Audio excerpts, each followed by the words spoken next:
Progeny. Rob Castro. Mick O'Grady.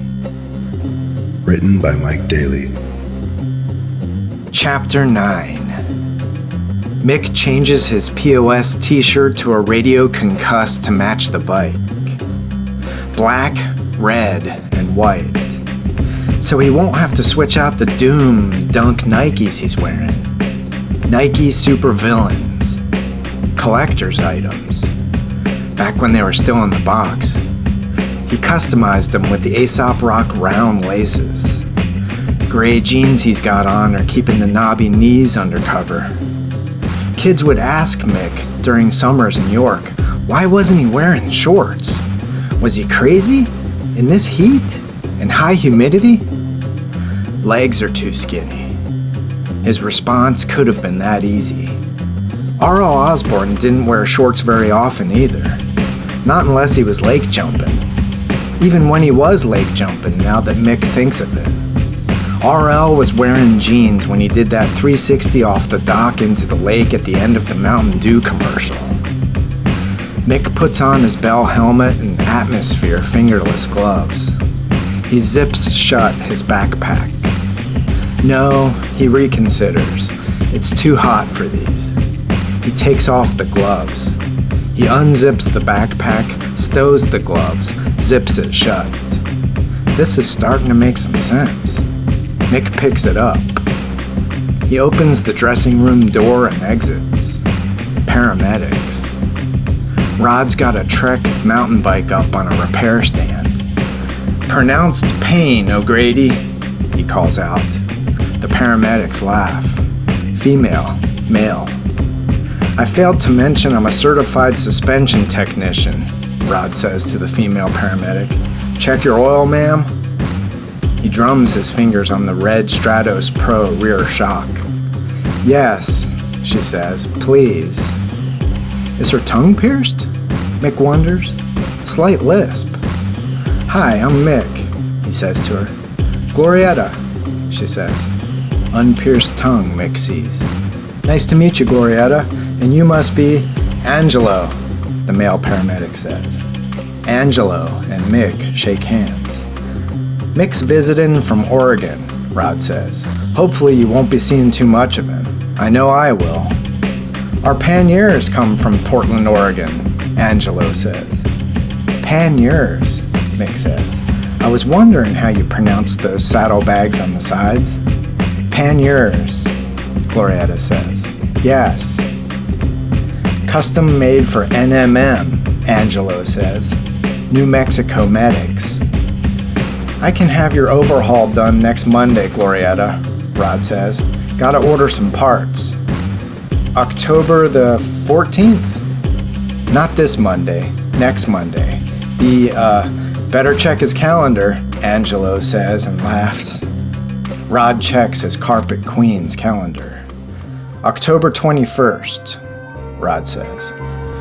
Okay, Glorietta says. I guess. I'll ride my Yeti. You've been hammering hardcore on this thing. That's what I like to see. Emergency call comes in on a walkie-talkie or two-way radio. Glorietta responds. Angelo says, later guys. They leave the warehouse. Careful everybody, Rod calls out after them. It's 9:56 a.m. Mick says he saw that Rod checked his Carpet Queen's calendar. Miss October looks pretty serious about her Petersons in front of a roaring fire. Is that a Skyway TA?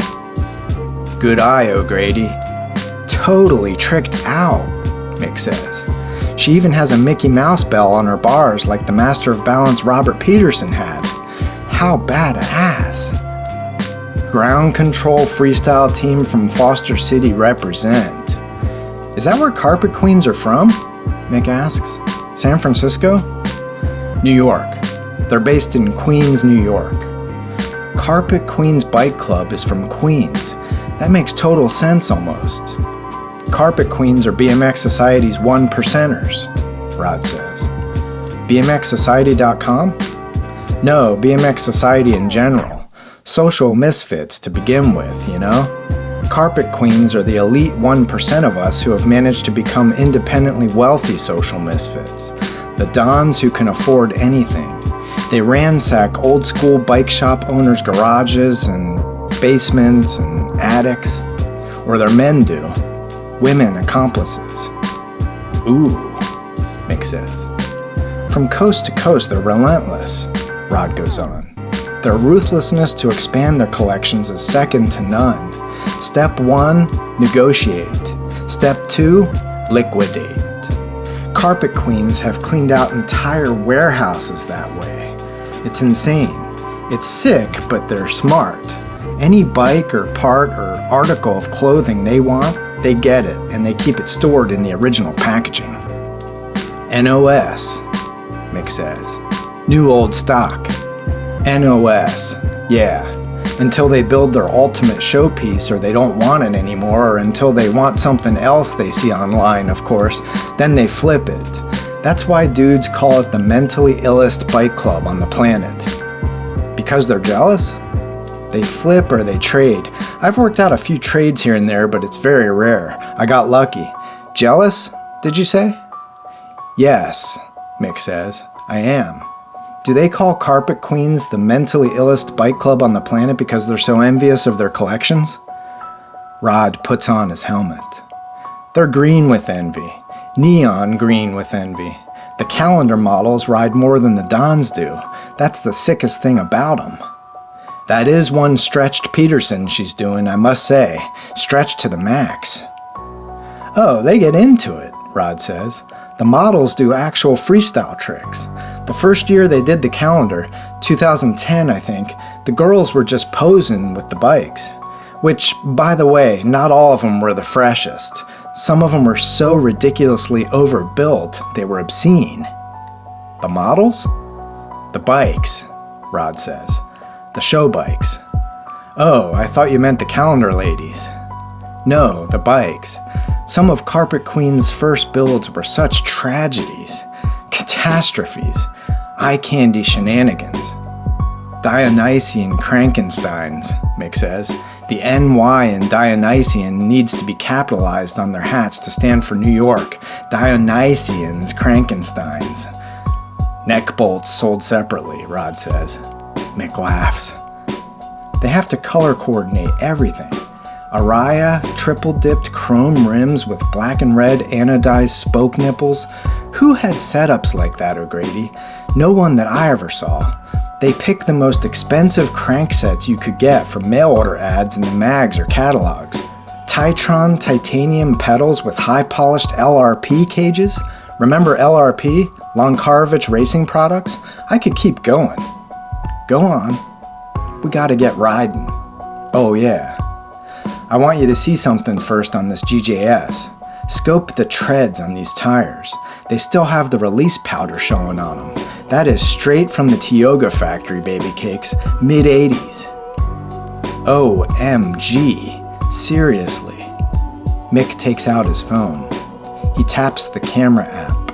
Takes a close-up photo of the back tire. Asks Rod why he's doing this. Rod snaps on his yellow Jofa mouthguard. Why am I doing what? Why are you gonna ride your 82 Steve Bennett BioAir GJS? Shouldn't it be in a showcase in a climate-controlled museum next to Pat Benatar's guitar? Neil Giraldo was Pat's lead guitarist. She didn't play. She married him. Well, I guess you could ask my wife Chat that question. Why did Rod decide to ride his BioAir? She'll have a more in-depth answer to it, since she's also my psychoanalyst. But I'll tell you this, man. I'll tell you this. I don't know what's gonna happen, man, but I want to get my kicks before... Kicks? You just had a bowl of kicks. Rod laughs. Time to ride, OG. Leave your backpack.